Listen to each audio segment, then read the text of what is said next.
Okay, I'm adding him. Okay, here we go. I don't like this. Connecting to audio. Drum roll. Okay. Here he is. Okay. Rod. It's not Rad, mate. It's Rod. You got to drag out them double A's, bro. Yeah. Arabic. I never knew you were Arabic, fam. Ra'ad. It's Ra'ad, man. You talk to me like my name's Dave and that. Ra'ad. Listen, we're here. We're in the building, bro. We know pronunciation when we hear it, all right? Oh, yeah. Saida's there. Man's got the ring light on. It's looking bare ominous in the back. Man said ring light. This is my TV. Cheap things here. Is it your TV? Hi. Unique. You got it on mute there. Can you hear me now? Listen, first of all, sickest name in the whole chat. Round of applause. Round of applause for the name. The name bangs. Because I know you're from there. I know this is your hometown. So, like, what kind of vibes do you get? Positive or negative? Okay, very, very good question. Thank you, mate. Future reporter in the making. So it breaks down like this, yeah? I was born and raised in Cov. I still live in Cov. And I am 99% sure that I'm never going to leave Cov. So I'm Cov through and through. I'll break it down for you. The families started in Hillies. My mum and my sisters were in the flats on Yardley Street. No warm water. So they used to have to go across to the swimming baths were there at the time and do up their showers there. So we started from very, very humble beginnings. And to this day, all of the vibes and the energy that I get when it's face to face are always positive, apart from aunties and uncles, yeah? Aunties and uncles be doing my head in. This Pakistani, Bangladeshi, Yemeni, Nigerian aunties and uncles, they always got something to say to your boy, yeah? About what he's doing wrong, about why he ain't even funny. I don't know why he's on TV. He's not even funny. Not funny like them. I tell you, that's the negative vibes that I get, but I love it. Like, I wouldn't trade it for anything. Like, one great thing that being here speaking to you like is that Susie and Rash and the gang at PYF, they know where we're from, you know. They know how we all came up, and I'm still part of a very close-knit circle of friends who always, even in our stupidest stages and the mistakes we made in our life, we always tried to maintain positive energy and positive vibes, you know. So I've got to say, man, Cov in general, it's good. Positive energy, you know. How did you find yourself fitting in the staff room? I'm not saying I was a perfect teacher. I got a lot wrong. And I was only very early on in my career when I ended up leaving. But what I will say is that when I was training to be a teacher, they taught me this, it was an old school saying apparently, but they say, don't smile until Christmas when you start in September. So they said, don't smile at the kids till September. Like, I was like, I don't know which Craig or Charles came up with this, but this is the dead thing, right? Because for me, if I'm going to make a connection with you, man, I'm like, yo, I need to know who this individual is. I have to show you my positive energy, my positive vibes as your teacher in order for you to be able to interact with me. So when you come in the morning, if you don't have a relationship with me as your teacher, you're not going to be able to tell me, yo, yesterday at home, when I got home, nobody was there. I had to cook up my own dinner. And then when my dad got home, all he did was shout at me, why isn't this being clean? If I don't know you, how can you ever come to me with those issues, you know? So I kind of threw that out the window. And I know there was a lot of old school teachers who didn't vibe with the way I was with my students. Maybe they thought I was a little bit like a big brother as opposed to a teacher. But for me, I always felt at the time, that's what the students that I taught needed, you know? There was always discipline there. There was always boundaries.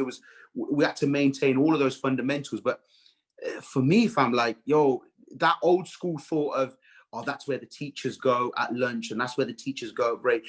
When I was at school, I always felt they were the bad guys that went to the staff room. And the teacher that came out and kicked a bit of ball with us or had a laugh with us or bantered us, they're always the teachers I remember, you know? Yeah, I've got to say, I knew someone who I think you taught as a year 7 tutor. Who? And she did love you, Patricia. Oh, Patricia with the glasses. There's a lot of students, like, sometimes they'll turn up at a gig that I do or they'll see a man on the street and they'll be like, I recognize them immediately and they'll be like, oh, you remember me? I'm like, yeah, of course, man. Susie will tell you about this as well. Like, it's very difficult to forget somebody that you have taught, because when you teach somebody, we're in a position of your parent, of your carer, of your big brother, someone who's got to see you through. So for me, I was regarding my students like family. So if I see them doing well. I love it. I'm full of praise. Conversely, there's a lot of kids that I taught who ended up going off on the wrong path. And what's sick is they're way bigger than me now. They're tall, they're hench, they're young, they're athletic. But if I remember being in town, this is a few years ago, I remember being in town driving through on a late night to go Pepe's. And one of the kids that I taught was kicking off just opposite Sainsbury's. So I whacked my foot on the brake. I go, oi, what are you doing? And bro, he's a big man now, hench. He flapped it like we were back in year 8, because the connection will never change. And so for me, kind of when you just mentioned Patricia there, like I can never forget my students, you know, and it's great to hear she's doing well. Okay, yeah. We all got mistakes we try to hide from, whether it's like scary relationships or losing your bus pass at a mosque. What was your biggest regret? Bro, what an incredible question. Great question. I've been interviewed a lot over the last few years, and I don't think anyone's ever asked me that question. You know, probably it's twofold. One is just the basic stuff. Like as you get older now, like I put my mum through a lot of headache, a lot of worry, like being out late at night, not coming home. And, you know, I'm way older than you lot. So if you guys, like, sometimes I look at your generation, I'm like, wow, these men got bare freedom and that. Like, yo, the sun has gone down and they're out the house with, like, what's going on? So for us, like, when we were young, a huge thing for us was, I didn't have a dad. He passed away when I was very young. So when it was just me and my mom, she constantly worried about what's he going to get up to, what's he going to get into, because she knew that all of my family, my social circle, my friends were in Hillies. Despite me not living there, I always gravitated back. And so I just look back at it and I wish maybe I'd not put her through as much. But conversely, like the one thing I will always say is that you have to be able to learn from the mistakes you make, because it's a formative part of you learning to be better. Like, so what I will say is, you hit the nail on the head. We all have things that maybe we regret, or we've been through, or we're still trying to overcome now. But there's a very powerful thing that we can do with our own minds, which is take those negative experiences and say, wow, we're still here. They didn't break us. That's a big thing for me, Rod. You know, maybe not have to put my old day through as much stress as I did when I was younger. And then other regrets, bro. Like this geezer offered me the chance to buy Bitcoin back in the day, and I was like, but I don't want to know about your scam. Bro, real talk, yo, real talk. So look, if someone comes to you with a plan, I mean, like he did millions out of it. Someone comes to you with a plan, never just push that plan away. Always give it a listen. Touching on what you said and like how you were saying that you one of your regrets was putting your mum through a lot. Yeah. Right? Well, you were a blessing in my household and you didn't know that. It was just from your one share. What do you mean, Ivy? Tell me more. Now we all have our own ups and downs and stuff. But for the first time I went to go meet my dad, and my little bro is like a little fangirl of yours, just let you know. But the first time we went to my dad's house after a long time of being separated, we sat in his bed, not our own rooms, we sat in his bed all night and binge watched your series on Netflix. For the first time, my dad sat with us, connected, and actually laughed. Like he was enjoying. He was like, right, this guy's Asian and he's just busting jokes, like, and he's taking care of the community. And that gave me and my family a bond for the first time. That's listen, what you did for me. Why you trying to make man cry on the internet for? Look, I'm blinking bare hard. You don't. I really feel like crying, but you know, just letting you know, that's what you did for my family, and I'm so happy that I can stand in on the Zoom meeting, innit, because Corona thing, and say thank you, because I never would have thought that I could sit down with my dad and have a conversation even. Listen, yeah. Now everyone is gonna see me in the streets. They're gonna be like, yeah, Guz Khan. Saw you crying on the internet with a bunch of kids. Thank you for killing my entire reputation out here in the streets. Yeah. They'll be like, oh, here's Crybaby's back. I watched it with my dad too. He says you're an idiot. Thank you for ruining my life. I wanted to make something that our community. And when I say our community, of course, that is, you know, South Asian, working class.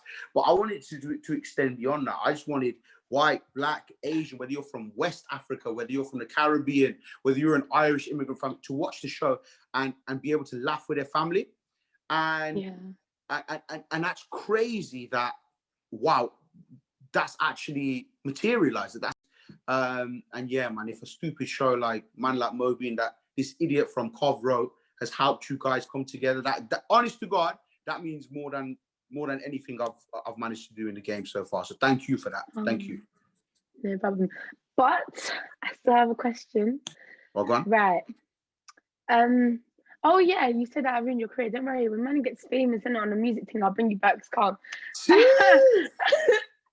Being a role model that you are in our now generation, like, how does that make you feel that people like me and even younger are looking up to you? Yeah, that's a lot of pressure. You know, like I think it was 2 days ago, maybe the day before, I said, like, on social media, I'm no role model. I'm no role model whatsoever. I seen, and I was like, where's my question? I left that there. There's a reason why I say that. That's not because I don't feel like a role model can't be flawed. You know, I'm not silly. My role models, so if I talk about Malcolm X in the most recent history, was somebody, if you looked at his CV, he was in prison at a young age, in a time where if you're a man of color, in particular a black man in America, and you had a criminal record, it's a wrap for you. Like, there was no coming back for you. So when I look at someone like that, of course, I know role models are flawed and they can go on to do brilliant things. But for me, I think what's really important that people understand is that, you know, your role models should be people in your everyday life. Like, it's dope that people look up to, like, I look up to lots of athletes and sports people like Khabib Nurmagomedov, who's a UFC fighter, because, like, man's commitment to his faith and his people and his family is just dope. Like, I love it. But when we had a chance to get close and ask him, like, yo, you're a sick guy, you're a role model, he didn't want it because it's a lot of responsibility. And I'm just a guy, you know. I'm gonna make mistakes. I'm gonna say things and do things and have done things previously that I'm very, very ashamed of, very upset about. So what I would say is, of course we need role models, but there's way better examples of people out there than me. I think what's sad is, if, for example, you make a mistake today, yeah, and then people find out about that, and then they start tweeting about that, and that becomes an Instagram thing. Then that person's like immediately cancelled. I don't know. I don't agree with it, because I know too many good people in my life who've been on a madness. And if we're going to judge them completely holistically on the mistakes that they've made and never let them try and come back and be a better version of themselves, I don't think that's fair. But look at PYF. You might have got Susie. I don't know who's still there. I know Rash is kind of in and out, but you know, those Rash was my role model. You know, like, he was a guy who never judged us, who never looked down on us, despite knowing all of the crazy stuff that we were up to. He never looked down on us. So yeah, it's a lot of pressure, and I would ask people to not look at me as a role model, because I absolutely don't think I am. How did you get into the entertainment business? Like, how did these opportunities come up for you? Matt, okay, so I'll tell you simply, I still to this day think it's an absolute fluke. There was no reason for it to be me. It could have been you. It could have been your pops. It could have been anyone. But when I actually genuinely sit down and try and analyze it, and I'm like, yo, how have we gone from? I can't say gone from, because you still see me on Frontline Bear, but like, how have we gone from there to like working with Idris Elba on Netflix, for example? Yeah. So you worked with Idris Elba? Yeah. I was chatting to him earlier. Relax, I'm name dropping. So how?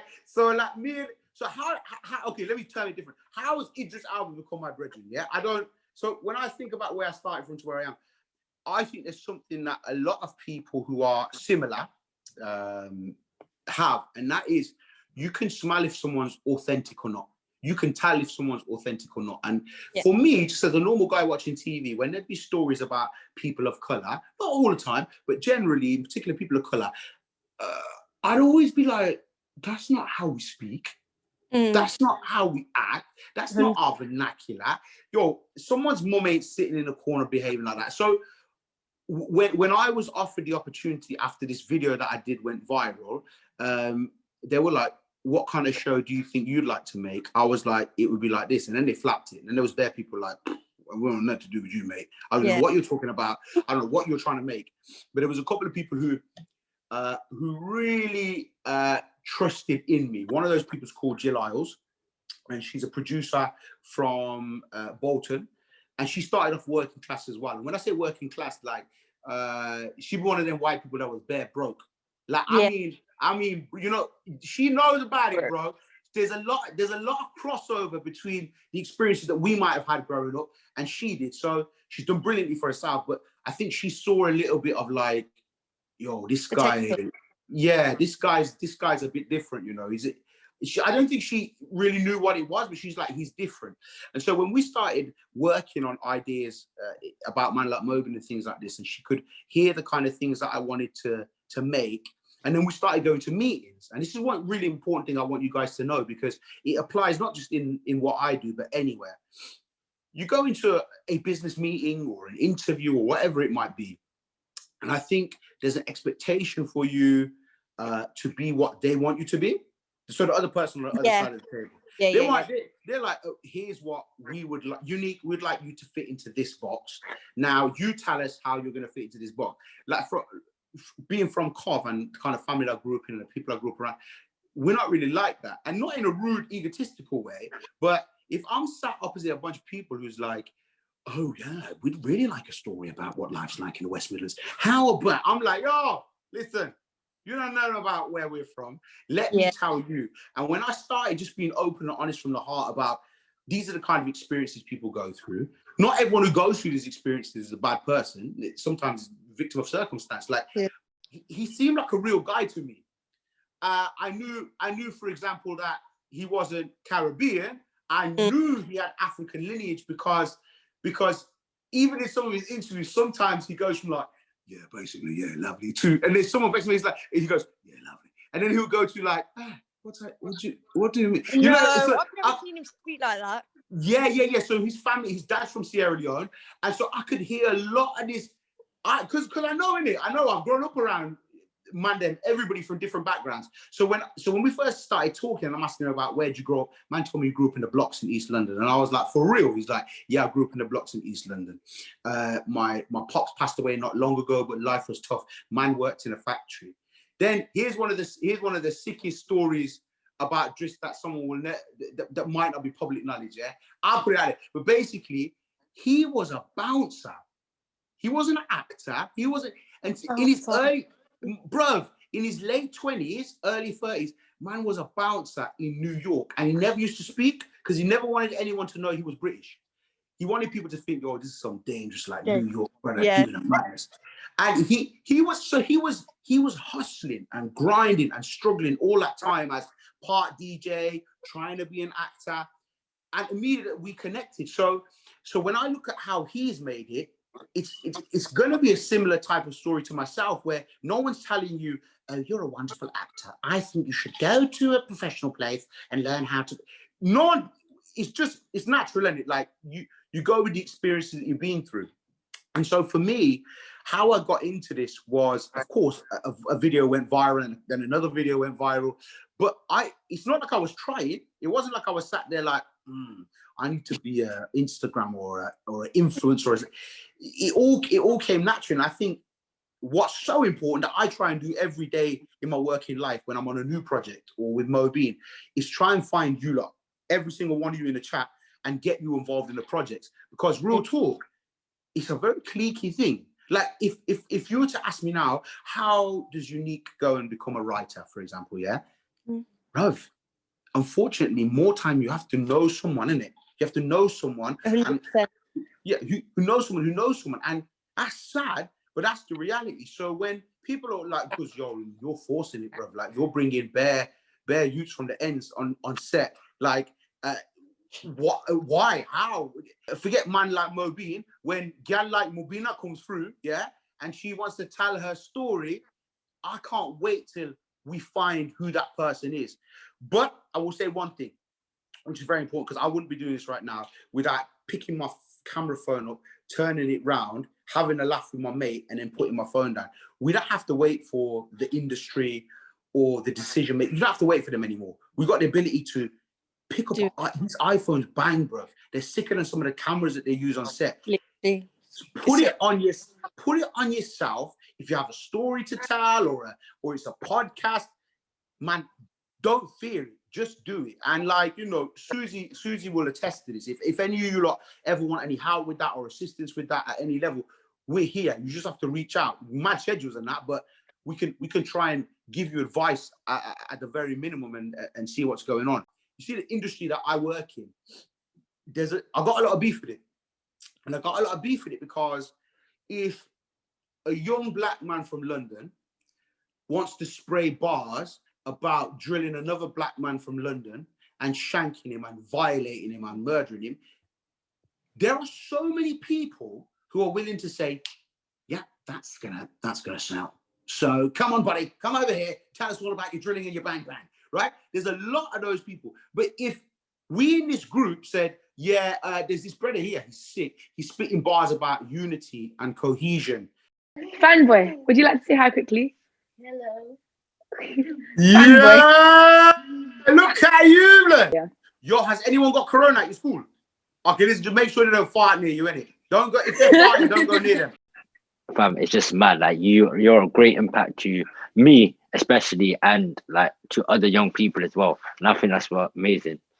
Bro, whatever you think of me, you're giving me them energy. So on Insta or whatever it is, bro, every now and then just pop up. Send man a message and say, you know, Guz, hope you're doing good. Because, bro, wallahi, that really helps, man. It really helps. Wallahi, man.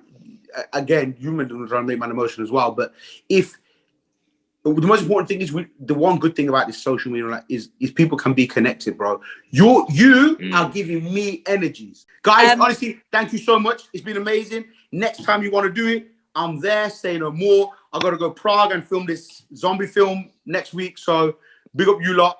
And yeah, I want to see, no matter what it is, all of you in this chat right now, stay in touch, and whatever pointers and help you need, man, we'll try and do what we can, you know.